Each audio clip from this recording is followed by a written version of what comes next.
Nah, Pancasila itu sendiri selama ini tergantung yang merawat. Pancasila tatkala dirawat oleh Bung Karno, Pancasila itu ditafsirkan oleh Bung Karno sesuai dengan pahamnya. Karena Bung Karno berpaham nasakom, punya cita-cita untuk menyatukan nasionalisme, agama, dan komunis, maka Pancasila versi Soekarno mengizinkan komunis untuk hidup subur di Indonesia. Walaupun komunis itu sendiri tidak sesuai dengan sila pertama dari Pancasila, tapi karena kebijakan politiknya adalah di tangan Soekarno, dan Soekarno yang merawat Pancasila, maka Pancasila ini ibarat bayi. Jadi kalau kita mau sampaikan bayi ini, anak kecil ini tergantung orang tuanya.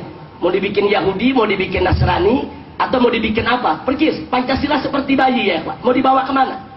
Nah, karena Soekarno membawa kepada paham nasakom, maka komunis bisa hidup dengan subur di bawah naungan Pancasila versi Soekarno.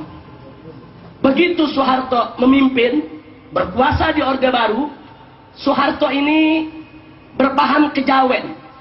Karena itu setiap tafsiran Pancasila selalu dikait-kaitkan dengan keyakinan masyarakat Jawa kuno, saudara. Selalu dikait-kaitkan ke sana. Sehingga sampai muncul pemitosan Pancasila itu sendiri. Sampai di tahun 78 lahir satu agama baru. Walaupun Pak Harto saat itu mengatakan itu bukan agama, tapi dalam prakteknya menjadi agama baru yang kita kenal dengan aliran kepercayaan. Ini agama yang dilahirkan dari pemitosan Pancasila.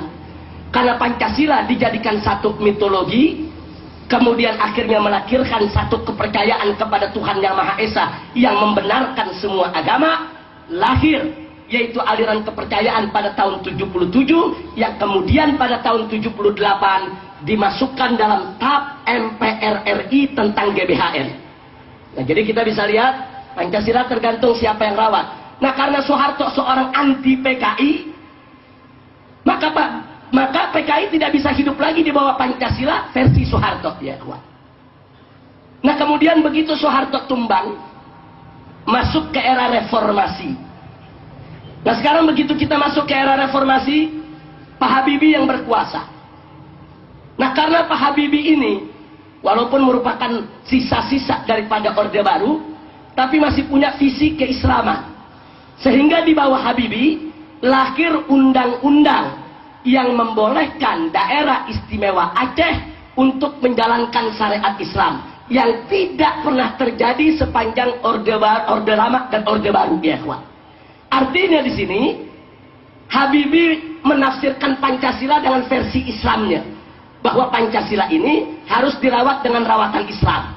Karena itu Pancasila tidak boleh dijadikan sebagai penghalang penerapan syariat Islam. Akhirnya syariat Islam gol di Aceh ya, kawan. Itu zaman Habibie, golnya undang-undang tersebut. Nah, kemudian begitu Habibie tumbang, naik Gus Dur. Karena Gus Dur ini seorang liberal sejati, pemikirannya bebas, akibatnya Gus Dur pun merawat Pancasila dengan pahamnya yang mengusung kebebasan. Karena itu jangan kaget, tatkala Gus Dur mengusulkan supaya TAP MPRS nomor 25 tahun 66 dicabut. Itu TAP MPRS tentang pelarangan PKI, pembubaran PKI, dan pelarangan dari paham komunisme. Nah, kenapa Gus Dur minta itu dicabut? Karena Gus Dur itu seorang liberal sejati. Orang mau jadi muslim, mau jadi kafir, mau agamanya gado-gado, mau jadi komunis, itu dianggap hak asasi manusia ya, ikhwan. Nah, sehingga Pancasila di bawah asuhan Gus Dur memberi peluang kembali kepada paham-paham semacam itu untuk hidup dengan subur.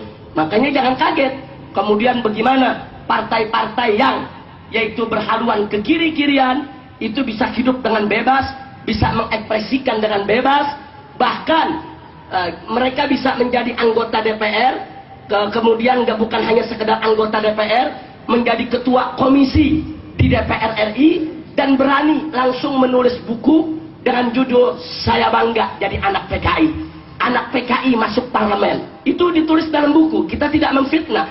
Ada bukunya. Nah, jadi kita bisa lihat ini karena kebebasan yang diusung oleh Gus Dur.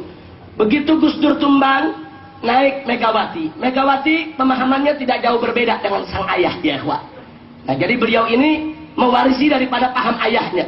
Jadi bagaimana ayahnya dulu berhaluan kiri di dalam memahami Pancasila, tidak beda. Megawati pun memberikan keluasan kepada paham kiri untuk diterima di bawah naungan Pancasila. Nah, kemudian begitu Megawati tumbang naik SBY saat ini, ini SBY ini saudara pada saat kampanye untuk menjadi presiden, beliau punya kontrak politik dengan Partai Keadilan Sejahtera PKS. Jadi PKS waktu diminta untuk mendukung SBY menyodorkan 15 kontrak politik. Salah satunya adalah kalau SBY ingin didukung oleh PKS, salah satunya tidak boleh melakukan dikotomi antara Pancasila dan agama Islam. Karena selama ini yang dilakukan oleh Orde Lama, Orde Baru, dan lainnya selalu melakukan dikotomi antara kedua ini, saudara. Sehingga Islam selalu disuruh berkelahi sama Pancasila. Nah, akibatnya pejuang-pejuang syariat Islam yang terjebak, mereka mengkafir-kafirkan Pancasila, memurtad-murtadkan Pancasila. Pendukung Pancasila tidak mau kalah. Mereka pun mengatakan pejuang-pejuang syariat Islam ekstremis, fundamentalis, bahkan belakangan disebut teroris ya ikhwan. Nah, jadi ini satu pertempuran ideologi. Sementara Islam itu sendiri bukan ideologi, tapi merupakan akidah, syariat dan akhlak. Nah, jadi kita lihat di sini, yang ingin saya tekankan di sini sekali lagi dari pengalaman-pengalaman yang sudah saya sampaikan tadi, jangan kita terjebak untuk dihadap-hadapkan dengan Pancasila. Begitu kita terjebak, maka kita akan repot untuk menghadapi segala tuduhan ketimbang formalisasi syariat Islamnya ya ikhwan. Energi kita akan habis, tenaga kita akan habis. Akhirnya waktu kita juga akan habis. Kita tidak akan punya waktu lagi untuk mempositifisasi daripada syariat Islam, mentransformasi daripada syariat Islam, karena kita akan kewalahan untuk menghadapi segala tuduhan-tuduhan. Oh, ini anti Pancasila, ini subversif, ini ingin mendirikan negara, oh ini ingin menggantikan dasar negara, oh ini ingin menghancurkan NKRI, dan seterusnya dan seterusnya. Dan ini sedang dimainkan oleh mereka. Contoh, saya kasih contoh. Pada saat saya dan kawan-kawan dari MUI, dari FUI, kemudian begitu juga dari aktivis-aktivis NU dan Muhammadiyah yang punya peduli terhadap pornografi dan porno aksi, menggelar aksi 1 juta umat di Jakarta. Kita turun, aksi 1 juta umat di Jakarta. Tujuannya apa? Hanya untuk mendukung keluarnya, disahkannya RUU anti pornografi dan porno aksi. Besoknya Gus Dur dan kawan-kawan juga menggelar aksi. Walaupun yang hadir bisa terhitung tidak banyak ya ikhwan. Tapi yang menarik, aksi itu diberikan nama Aksi Bhinneka Tunggal Ika. Aksi menyelamatkan Pancasila. Aksi menyelamatkan UUD 1945. Artinya apa?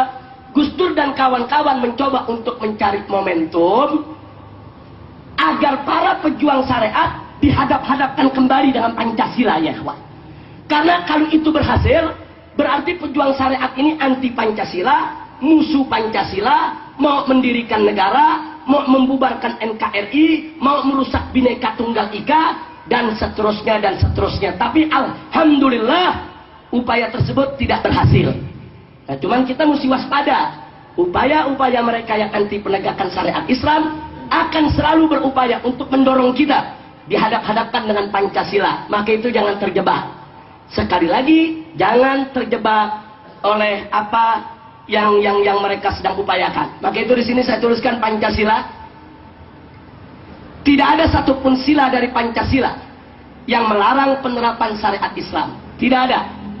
Bahkan jika sila-sila dalam Pancasila dipahami secara benar, justru menjadi pintu gerbang untuk penerapannya. Artinya, kalau mereka orang-orang sekuler mencoba menjadikan Pancasila sebagai tameng, sebagai kendaraan untuk memberangus daripada gerakan-gerakan Islam, maka pejuang-pejuang syariat Islam harus pandai menggunakan siasat.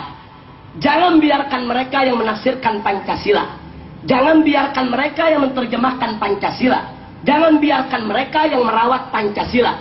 Tapi Pancasila itu harus ditafsirkan dengan tafsir kita, harus diartikan dengan arti kita. Jangan sampai kita dihadap-hadapkan dengan Pancasila, Karena kalau kita dihadap-hadapkan dengan Pancasila, maka mereka akan bisa